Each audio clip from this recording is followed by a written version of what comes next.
Référendum 2024, Coordination générale d'action pour le oui. Revue hebdomadaire d'actualité.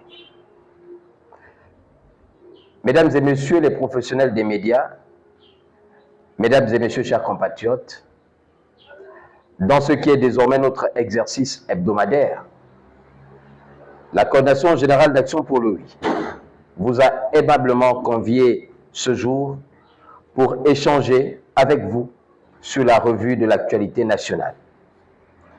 Cet exercice citoyen procède d'une volonté de consolider l'éveil au sein des populations dans leur propension à comprendre les enjeux liés à la gouvernance de notre pays. Pour cette deuxième sortie, notre communication portera sur 3 volets majeurs, à savoir la diplomatie du Gabon sur la scène internationale, l'économie et le social, et enfin, la politique domestique. Sur le volet international de notre échange, nous allons revenir sur la participation du Gabon au 19e sommet de l'Organisation internationale de la francophonie, l'OIF, en France, du 2 au 6 octobre 2024. En rapport avec cette actualité, il convient de relever le rôle majeur du Gabon dans cet organisme international depuis sa création. En effet, liés par une communauté historique et géostratégique, le Gabon et l'OIF ont toujours été en phase pour porter sur la scène internationale les valeurs universelles de paix, de stabilité, de démocratie, de promotion de l'égalité et du développement inclusif.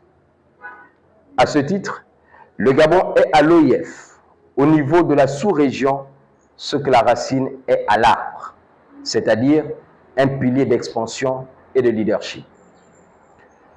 Au moment où l'espace francophone connaît des mutations diplomatiques sous fond de crise politique en Afrique subsaharienne, les autorités gabonaises, en tête desquelles le chef de l'État, le président de la République, Brice Clotaire Oligui Nguema, ont habilement compris la nécessité d'établir une diplomatie historiquement cohérente avec la France et l'OIF. Il s'agit assurément de donner de la valeur à une diplomatie de discussion et de progrès au regard des enjeux de l'heure.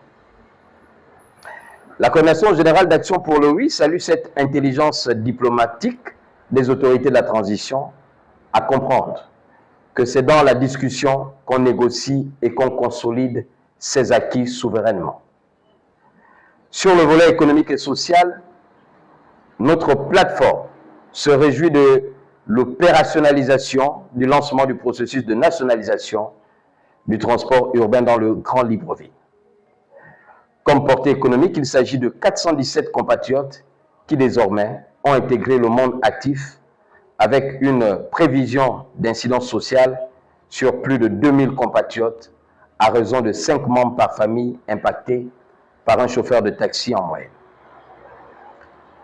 Aux heureux bénéficiaires, la Coordination générale d'action pour le oui exhorte à la responsabilité parce qu'il s'agit in fine, à travers ce projet, de créer une classe intermédiaire d'entrepreneurs dans le secteur transport. Enfin, sur le volet politique domestique, 2 faits ont retenu l'attention de notre plateforme, à savoir la sortie médiatique de l'évêque Mike Joktan, ex-membre de l'ex-alternance 2023.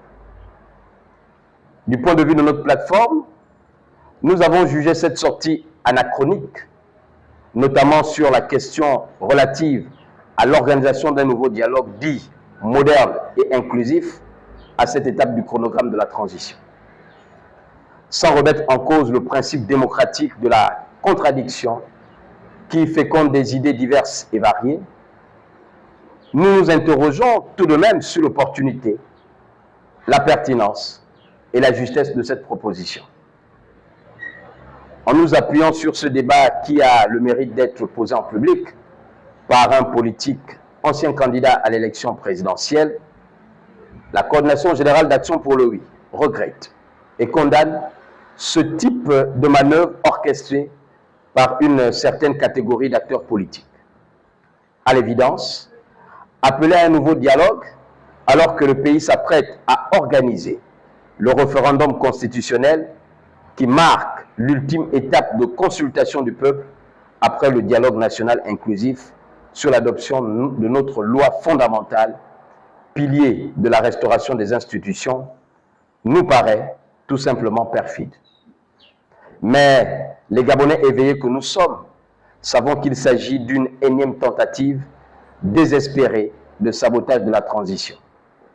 C'est comme si on avait déjà programmé l'échec du référendum, voire de la transition. En convoquant les membres de nos ancêtres et le tribunal de l'histoire, la Coordination générale d'action pour le oui exhorte vivement les politiques à ne pas être du mauvais côté de l'histoire et donc à cultiver les valeurs du consensus républicain en cette période de refondation de notre pays.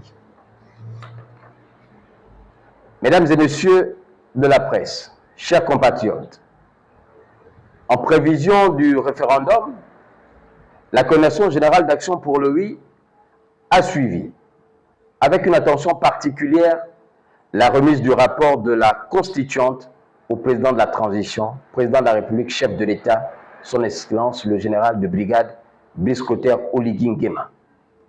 Aussi, nous est-il agréable de saluer le respect des étapes du chronogramme de la transition, mais surtout de saluer le souci permanent d'inclusivité.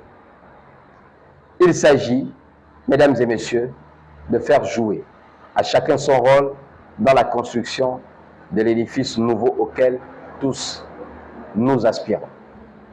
Je vous remercie pour votre aimable attention.